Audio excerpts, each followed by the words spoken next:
Lo conocí aquí en México en los años 70 y bueno, en los últimos años tal vez un contacto más estrecho en función de que compartimos la fascinación por Walter Benjamin.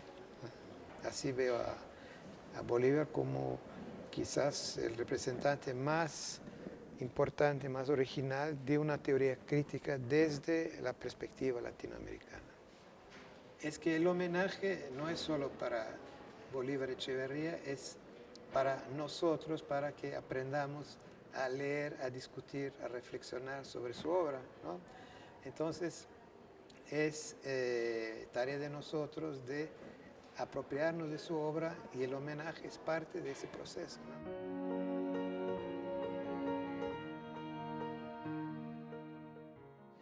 Bueno, para mí Bolívar es uno de los marxistas más importantes, no solo de México, sino de toda América Latina. Y es un pensador singular, ¿no? Como los grandes pensadores marxistas no entran en una cajita, ¿no? Son siempre únicos, ¿no? Y Bolívar era único, ¿no? Por eso nos hace tanta falta. Ahora, si hubiera que de alguna manera adscribirlo a una corriente en el sentido de dentro del marxismo, yo diría que es de la teoría crítica, ¿no? Incluso por su formación en Alemania. Ahora, él lo que hizo fue darle la vuelta a la teoría crítica, es decir, sacarla de su contexto europeo y a veces un poco eurocéntrico de la escuela de Frankfurt y reformularlo desde esa perspectiva latinoamericana, ¿no? Y eso es generalmente un giro que le da un otro enfoque más subversivo, yo diría, ¿no?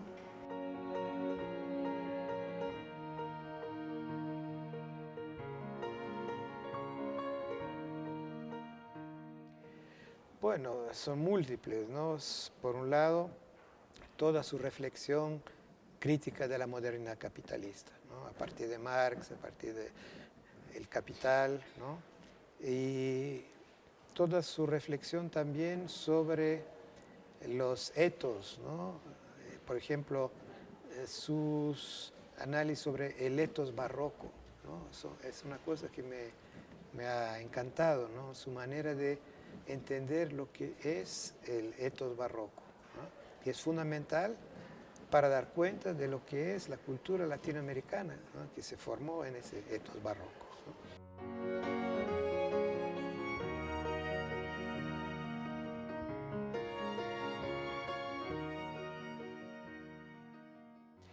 Y por último, creo que sus varias reflexiones sobre Walter Benjamin también son un aporte muy importante.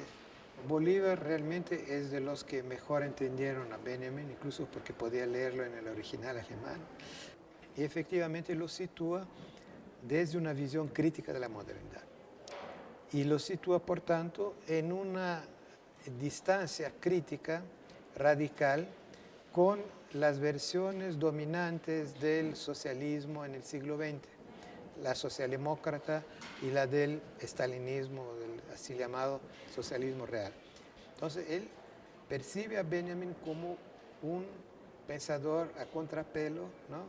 Que va a criticar ese modelo de pensamiento positivista de la socialdemocracia y del estalinismo como versiones de izquierda del discurso de la modernidad capitalista. Y apunta a Benjamin como alguien que supo romper con esa visión y plantear una otra comprensión del marxismo, un otro materialismo histórico y una visión, es así, del socialismo revolucionario. Tomo las palabras mismas de Bolívar, ¿no? Y además, Bolívar es de los pocos autores que se han preocupado de entender las tesis de Benjamin, que percibió positivamente la forma como Benjamin asoció la teología con el materialismo histórico, el mesianismo con la utopía socialista, ¿no? En vez de verlo como una contradicción, etc., no, lo ve como algo, como parte de la originalidad y de la riqueza del planteamiento de Benjamin. Y eso también creo que es un aporte importante.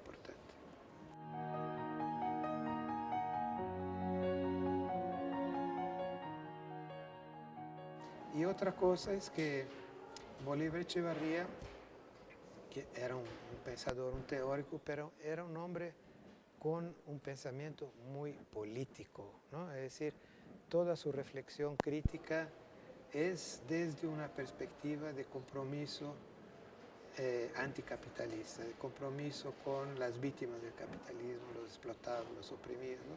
Es decir, esa fuerza, ¿no?, subversiva de su obra es también una dimensión muy